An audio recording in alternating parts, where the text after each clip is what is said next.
Everyone. This is India Fact Quizz's Game of Facts, and we have been continuously quizzing right through the year. In fact, I think some of you all don't realize it, but it's been 38 weeks of quizzing just this year, which is fantastic. We're in the last phase of this calendar year, and a lot more exciting things yet to come. So those of you who think like, okay, fine, we've had probably some good fun of quizzing, but is this all there is to offer? Well, no, we have the India Fact Quiz Championships coming up. So please stay tuned. And those of you who are smart enough to come here week on week, you guys are actually getting a very good practice session. All right, so you guys really are the smart ones. So just a little bit about who we are and what we do. India Fact Quiz is powered rather by IndiaSpend, which is a public interest in data journalism initiative. And in fact, IndiaSpend is celebrating 10 years, founded in 2011, headquartered in Bombay, but of course with journalists all over the country. What IndiaSpend really does is a very interesting kind of investigative journalism, which is to actually look at issues through the lens of numbers. So once you look at data and evidence, you really are not looking for ideology or opinion or any of those other fuzzy things. It's hardcore data journalism, and it's on issues really that should be covered but does not get enough of interest. Okay. Now, a little bit about just the rules for those of you who are new. Please keep in mind that you need to log into www.kahoot.it.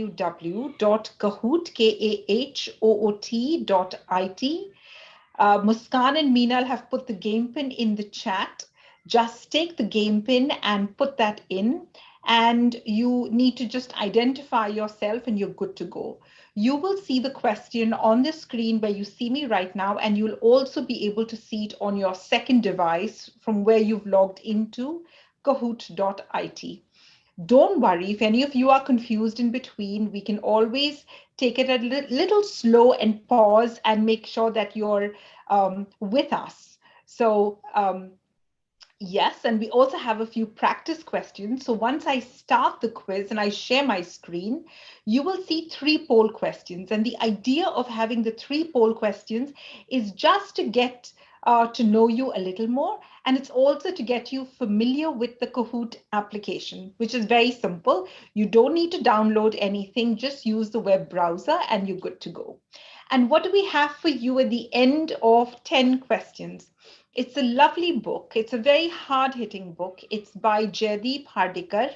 It's called Ramrao, India's Farm Crisis, seen through the lens of a farmer who has survived a suicide attempt and goes into just his everyday life and how the system and how the whole, his environment does not allow him to really forget about having a decent life. He's in debt, he is sick, everything in his life bogs him down.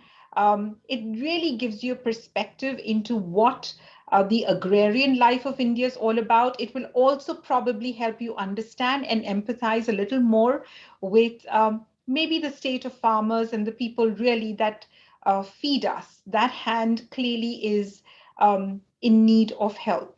Okay, so that's what we have for you. Now, some of you are winners before, waiting for your book, or whatever that may be. Don't worry. You will get your book as long as you have entered your details in the Google form.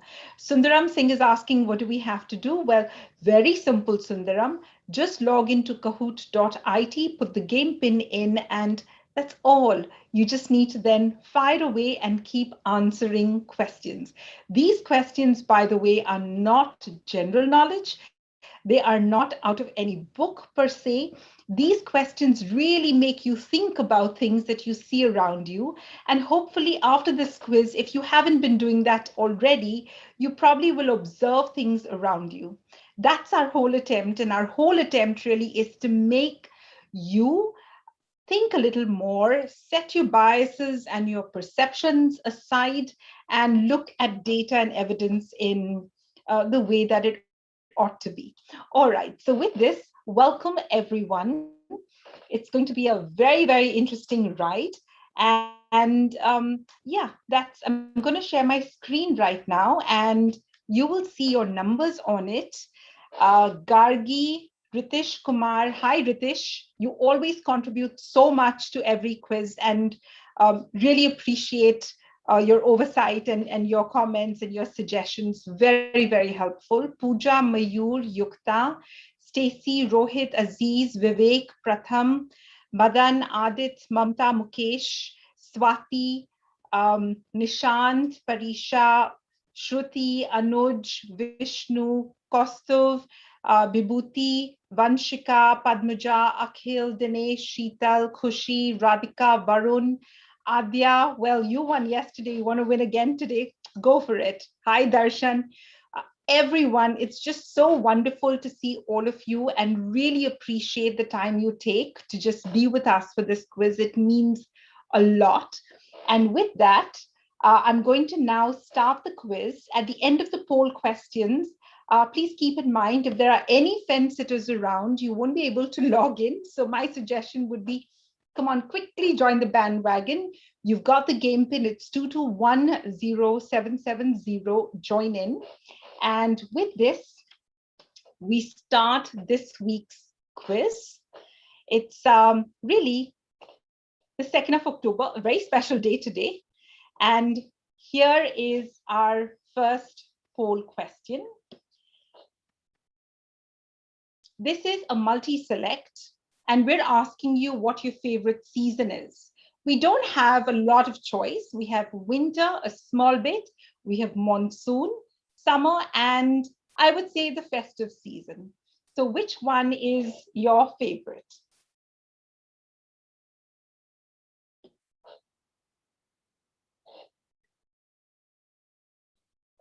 Okay, so clearly winter. And ironically, as the world gets hotter, we're all looking forward to winter, which is strange. But yeah, there's a lot of climate change questions coming up. And then we have Diwali, or the festive season. And it's always, the best time really of the year as well in the subcontinent. And summer, and there aren't many takers for monsoon, but yeah, not too bad a number as well.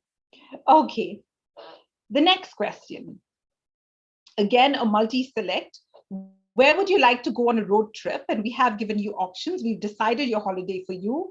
It's Ladakh, the tea gardens of Munnar, Darjeeling up in the northeast, or Pondicherry in the south.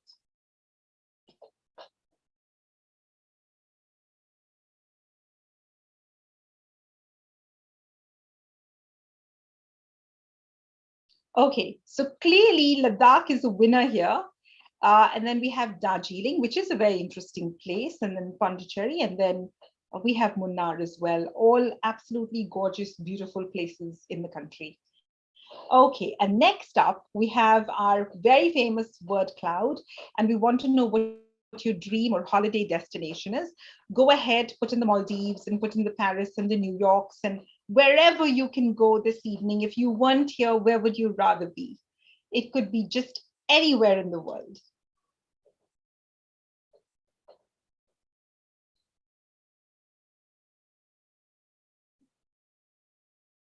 We always love the word clouds at IFQ. It's just our highlight of the week. So fire away. You still have a good 28 seconds left. And let's see if we can.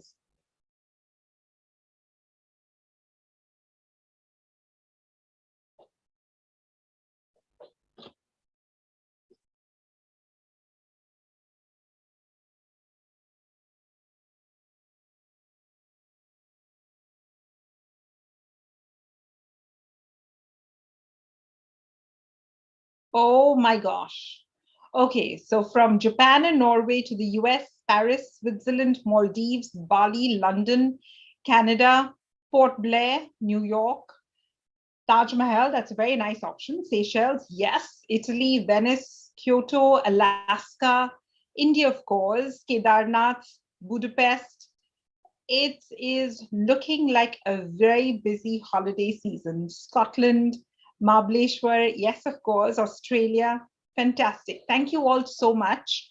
I'm keeping note of this. Some very, very good suggestions coming in.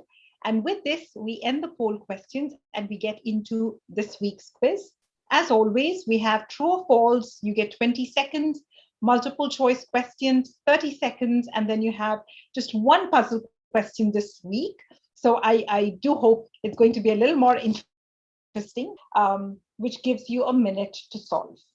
So here we have it. The first question up. It's a true or false, and you get double points for this one. Air pollution kills a newborn every 5 minutes in India. Is a statement true or false?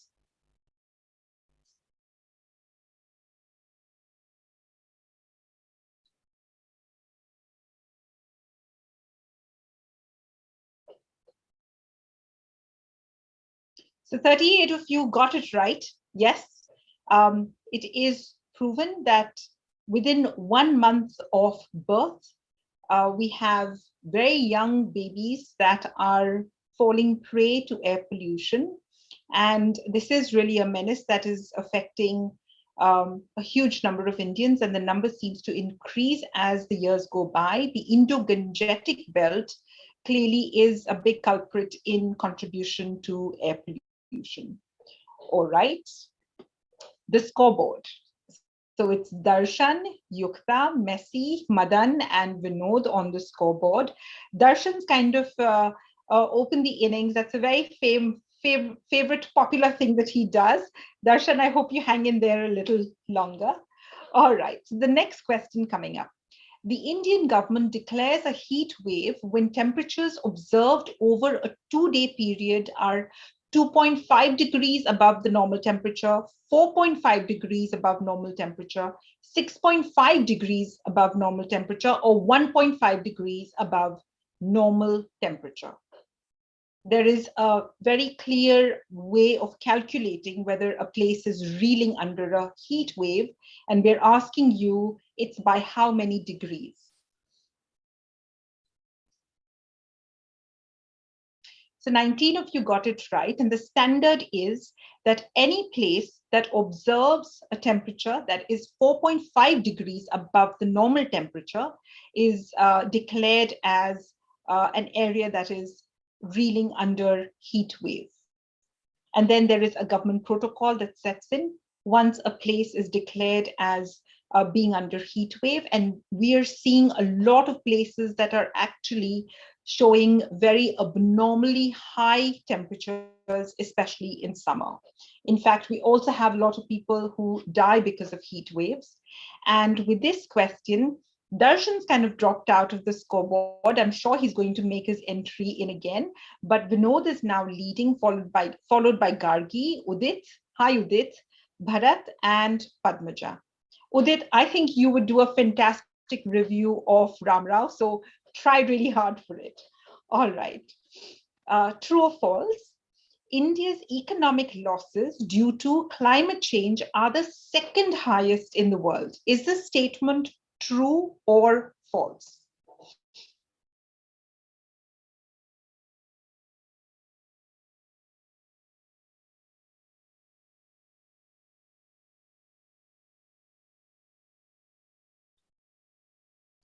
Okay, so yes, the statement is true. It puts India in a very precarious position because we are clearly, especially the low and middle income countries are extremely vulnerable.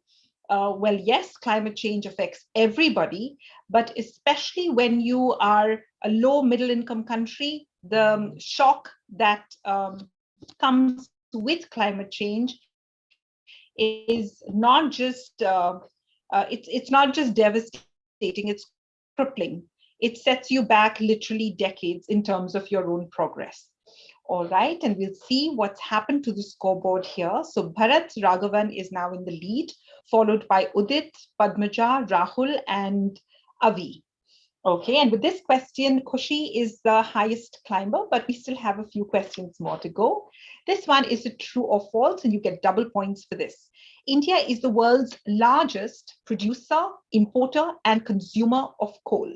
Is this a statement true or false?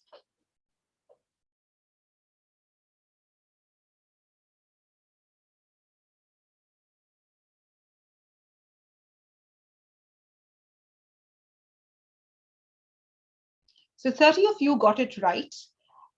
Understanding the fact that fossil fuel, especially coal in particular, is absolutely damaging. This is probably a fuel source we have to move away from if we have to make any course correction in climate change. And the fact that we not only are big producers, but we are big consumers, and we also are not able to meet our own domestic needs. We have to import it, puts India in a very, I would say, insecure position from, a fuel um, a fuel efficiency point of view. We have to think about other forms of burning coal is not going to be adequate from any measure.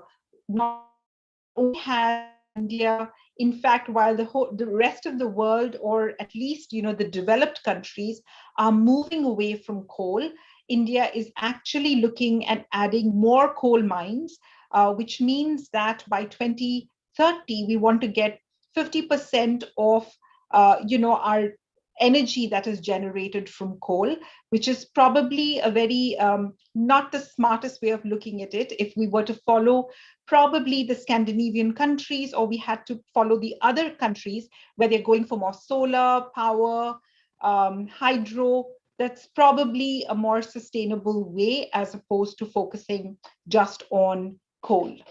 We'll see what's happened with this question, and this has got Udit to the top position, followed by Rahul, Avi, Darshan, and Triveni. So you will get the explanation to all of these questions. And this week is particularly special because most of these questions are all from the fabulous, absolutely wonderful articles that have been written on IndiaSpend on issues pertaining to climate change and India's own position in energy security. Okay, the next question. The costliest cyclone till date is Gulab, Nisarg, Vayu, or Amphan? And this question is particularly interesting, especially at a time when Shaheen is developing into a cyclone status.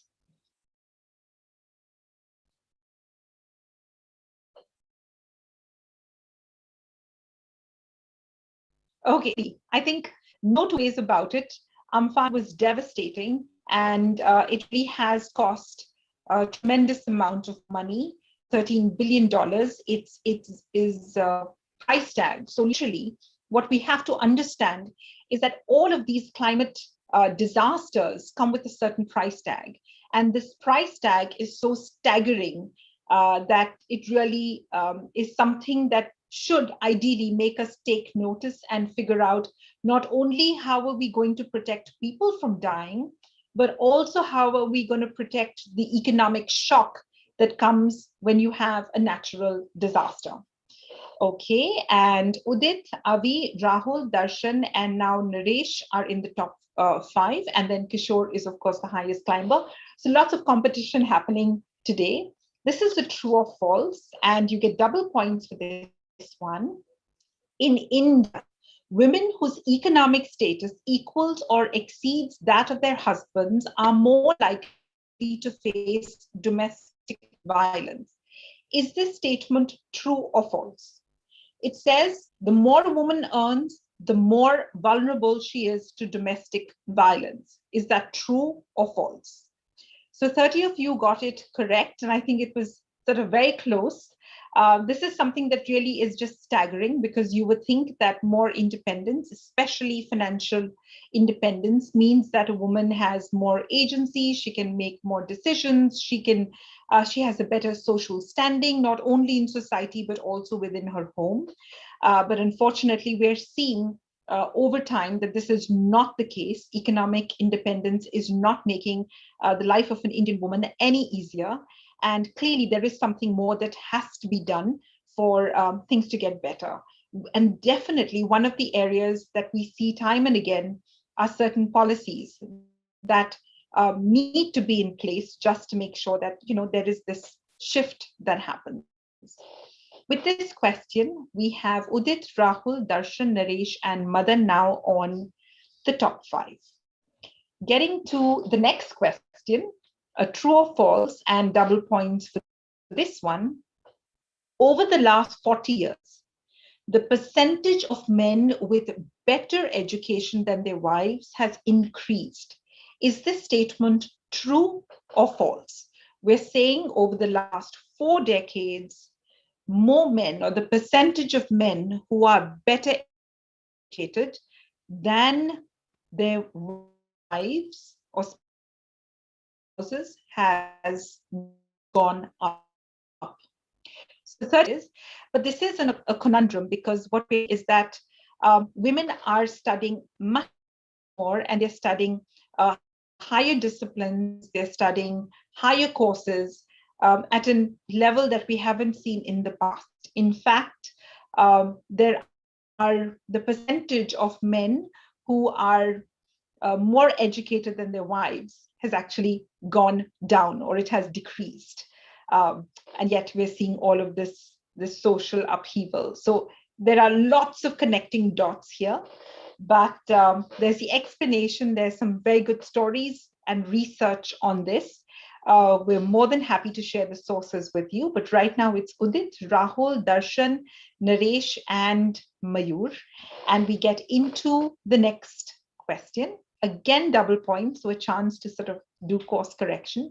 Gendered violence is holding back India's economy, and achieving gender equality may increase the country's GDP by $500 billion, $250 billion, $70 billion, or $700 billion. What do you think that is? So 20 of you went for something really high, and McKinsey has stated that if we actually get women to participate in economic activity of the country, then our GDP could go up by a very significant 700 billion. So that's really, we're sitting on a wasted opportunity. And ironically, we are seeing that whether it is in the workplace or even outside, violence that women have to face really doesn't do much for them in terms of encouraging them to really go on, get careers, go up the value chain, work longer, take managerial positions. It's all sort of starting not only to affect women, but if it affects women, it's also affecting the country. That's the clear message that really comes out of this research. Okay. And it's Udit, Naresh, Padmaja, Rahul, and Darshan. And on to the next question. Nearly 94% of Mumbai has been concretized over 40 years. And the metropolis has only one tree for every 8 persons, 12 persons, 4 persons, or 16 persons. This is clearly the price you pay for urbanization.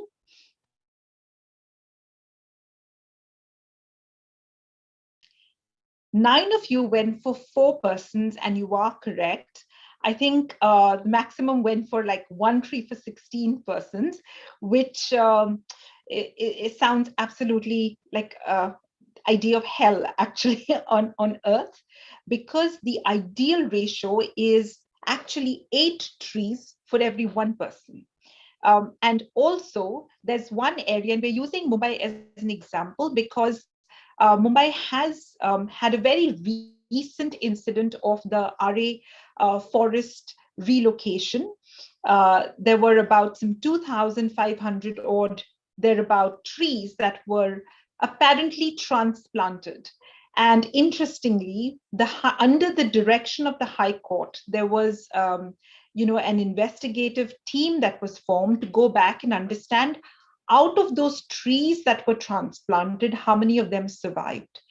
It was a very dismal number, because while we'll be fed with this Kool-Aid that, oh yeah, we're not cutting down this tree, we're just simply transplanting it. The tree transplant program clearly does not work. Most of the trees that were transplanted eventually did die. And these are, I think, very important examples, and that is why data with evidence becomes so important, because the next time around a city wants to do something like this, I don't think their citizens and civil society should really accept what they're saying, because clearly tree transplantations have not succeeded.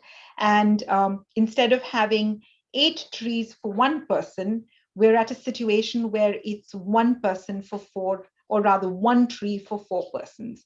Not ideal from any any perspective. And fact of the matter is, with rising coastal tides, with air pollution, all of that, just having more trees becomes so much more important. We're on to the last question, but before that, it's Udit, Naresh, Padmaja, Rahul, Darshan. I'm super interested to see who's on the podium this week, because so many upsets happened with the last question. But let's get into it now. And this is our one puzzle that we have, and you get double points if you get it right. We're asking you to rank from high to low the economic impact of these climate disasters. Your options are, these are all the events that have happened in 2020 around the world. You have the India floods, the China floods, the Atlantic hurricane season, and the US West Coast fires. The irony of this is most of these extreme weather events have actually become an annual occurrence, which makes everything so much more scarier. You still have about 15 seconds left. Don't forget to stack them in the right order from high to low and click on the submit button.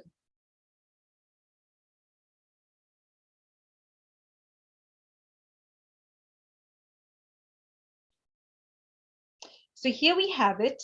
It's the Atlantic hurricane season that is clearly creating a lot of havoc.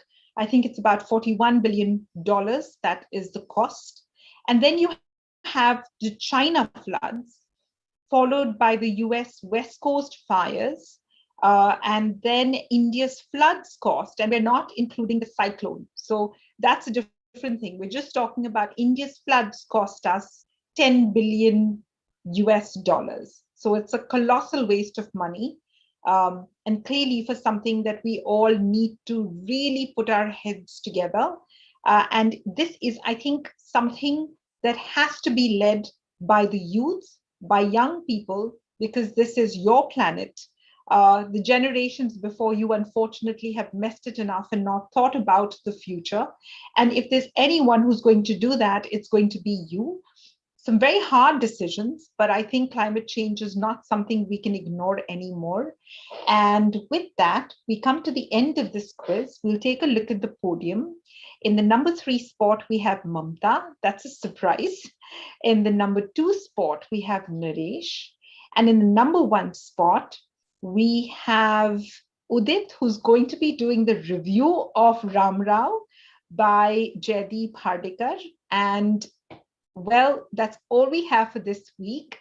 Very, very warm congratulations to the 3 winners.